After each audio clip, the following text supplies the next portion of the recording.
시청자 여러분 안녕하세요. 김동수입니다.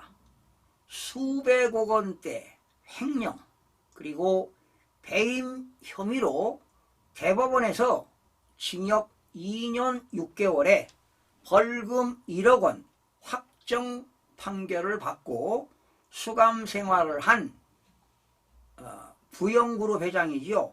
이중근 회장이 지난해 8월 말 경영에 복귀한 이후 첫 시무식에 참석을 했습니다. 이 회장은요, 지난 2020년 8월 대법원에서 확정 판결을 받고 구속이 되었다가 1년 만에 가석방으로 풀려났지요. 원래 이 회장은 풀려났다 하더라도 관련 법률에 따라서 5년간은 취업이 제한되지요. 그런데 지난해 8월 윤석열 대통령이 단행한 강복절 특사에 포함되어 있기 때문에 경영 복귀의 길이 열린 것입니다. 이중근 회장의 사법 리스크 기간 부영그룹은 경영 부진의 늪에 빠진 것만은 사실입니다. 하지만 2024년 부영그룹 시무식에서 이 회장은 경영 위기를 극복할 구체적인 방안은 제시하지 않았습니다. 대신 정부가 최근에 공을 들이고 있는 저출산 대책과 관련해서 파격적으로 사내 정책을 발표하면서 눈길을 끌었습니다. 이중근 회장은 지난 5일 서울 중구 부영 태평빌딩이죠. 컨벤션홀에서 열린 2024년 갑진년 시무식에서 2021년 이후에 출생한 임직원 자녀들에게 1인당 1억 원씩을 지급하겠다고 밝혔습니다. 지급한다고요? 이 회장은 기업의 임무는 국가의 법을 준수하고 사회적 통념과 상식의 기대에 부응하면서 존재해야 그 가치가 있다며 한국은 현재의 출산율로 저출산 문제가 지속된다면 20년 후에 국가 존립의 위기를 겪게 될 것이라고 말했습니다. 그러면서 이중근 회장은 2021년 이후 출산한 직원의 자녀에게 직접적인 경제 지원이 이루어지도록 출산 장려금입니다. 1억 원씩을 지급하겠다고 했습니다. 또한 셋째까지 출산한 임직원 가정에는 국가로부터 토지가 제공된다면 임차인이 조세 부담 없고 유지 보수 책임이 없는 국민주택을 제공하겠다고도 했습니다. 이에 따라 이날 67명의 임직원 자녀 70명에게 각각 1억 원씩을 지급했습니다. 앞으로 태어나는 모든 임직원들의 자녀에게도 1억 원씩 지급할 방침입니다. 저출산 문제가 한국 사회의 최대 도전 과제가 된 가운데 개별 기업이 이런 제도를 시행한다는 것은 박수를 받아야 마땅한 일 아니겠습니까?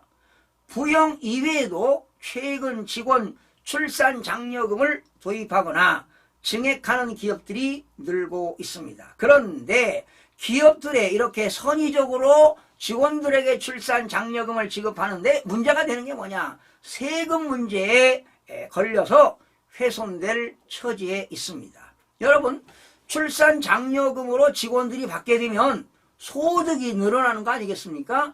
우리나라 소득세는요 8단계 초과 누진세율입니다. 과표 금액에 따라서 6%부터 최고세율 45%까지 적용하게 됩니다. 그러면 1억 원을 받게 되면은 소득세 과표 금액이 커지기 때문에 소득세 부담이 상당히 커집니다. 그러면 1억 원 출산 장려금을 받게 되면 뭐 차이가 있겠지만은 실수령액은 6천만 원밖에 되지가 않습니다. 그래서 부영은 이런 제도를 채택한 거지요.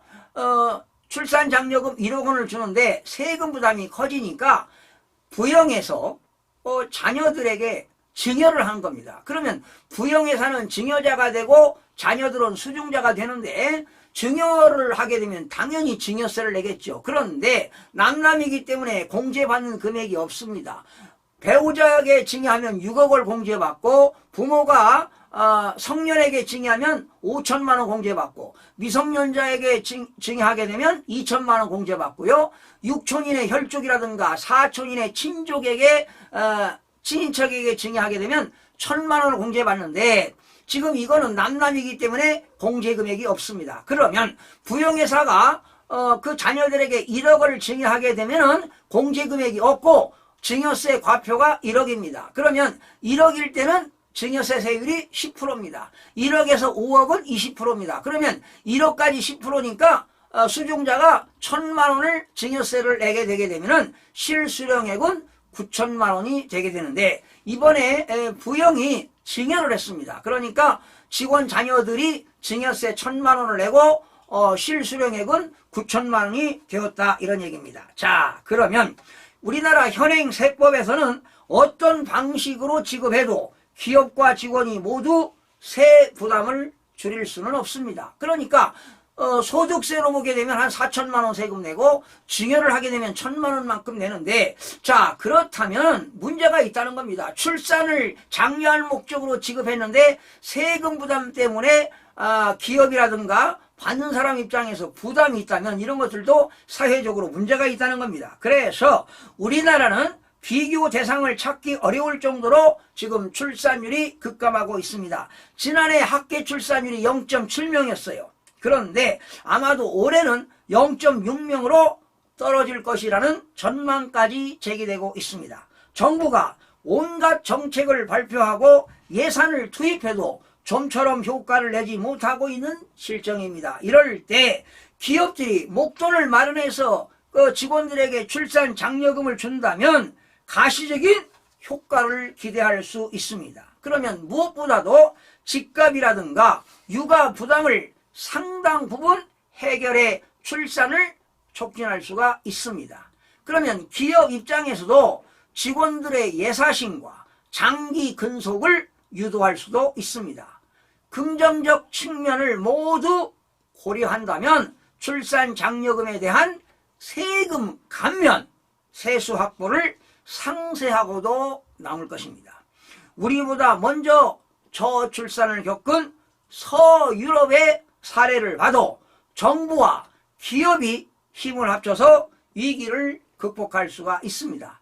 정부는 이제라도 기업들이 직원들에게 지급되는 출산 장려금에 대한 그 폭넓은 세제 혜택을 검토한다면 좋은 그 출산 장려 제도가 좋게 이루어질 것으로 내다 보입니다. 자, 정부가 좀 고민을 해야 되겠습니다. 출산 장려금을 준다 하더라도 어떤 세제 혜택이 없습니다. 그러니까 정부가 조세특례 제한법을 개정한다든가 해서 출산 장려금에 대한 세제 혜택을 검토해 주시길 간곡히 부탁드리면서 방송을 마치겠습니다. 시청해주신 여러분 고맙습니다.